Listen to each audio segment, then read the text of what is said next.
I'm Courtney Smith, and I'm the producer of the documentary Beauty Does Lie, The Untold Stories of Autoimmune Diseases. I am so passionate about this project because in 2001, I was diagnosed with the autoimmune disease Myasthenia Gravis, but because my outer appearance looks so healthy, people often question the severity of my illness. Therefore, I've made it my personal goal to spread the awareness of autoimmune diseases. This DVD contains footage from the 2006 Chicago premiere of the documentary, as well as the documentary in its entirety.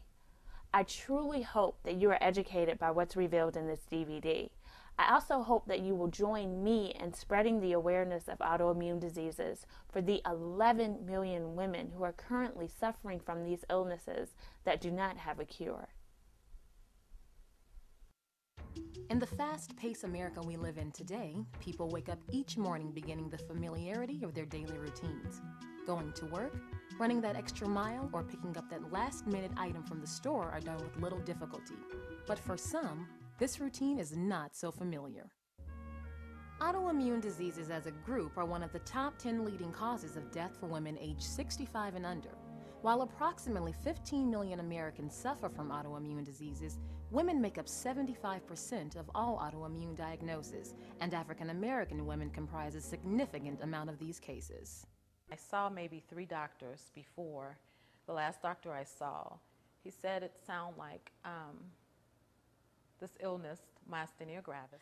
Myasthenia gravis is where your immune system actually begins attacking your muscle membranes and breaks down some of the receptors and the areas of the muscle membrane that would otherwise recognize neurochemicals that communicate between nerve fibers and muscle. And he had me count till my speech started to slur again.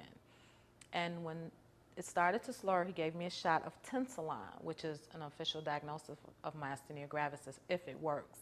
So he just had me count, my speech slurred, and he had me to keep counting. When he gave me the shot, my speech instantly stopped slurring. I was prescribed Myasthenia, 60 milligrams. I took 1 in the morning and 1 at night.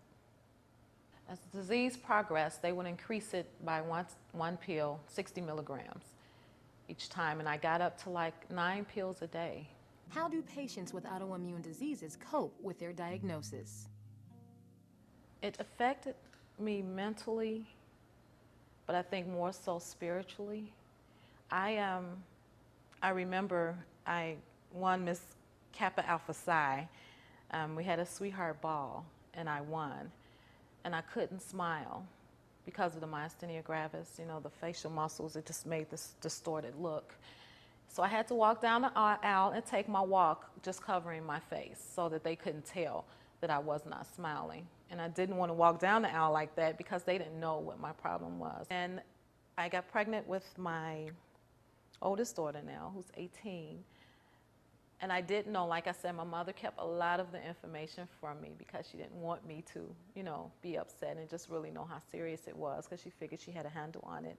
And I became pregnant, which they were really concerned with because they said it would put a lot of stress on my body and it will probably cause some problems, you know, with the myasthenia gravis.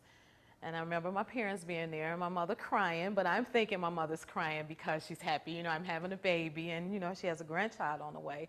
I learned later is because of the fear they had about the myasthenia gravis, and the doctors just, you know, everybody was on pins and needles except me because I didn't have a clue. And everything turned out fine, though. They were concerned with my daughter afterwards because they said because she still had some of my antibodies in her system that she could possibly have the symptoms for maybe up to 2 weeks.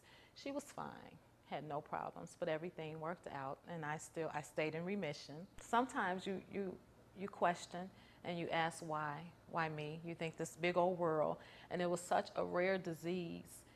You think, why me? Tracy has been working for the past 5 years as a nurse in the oncology department to give her patients hope as they learn to live with their illnesses. Family and friends and prayer, I learned to trust and believe that things were going to be all right and I was going to get through it. And there was a reason, and I might never know the reason.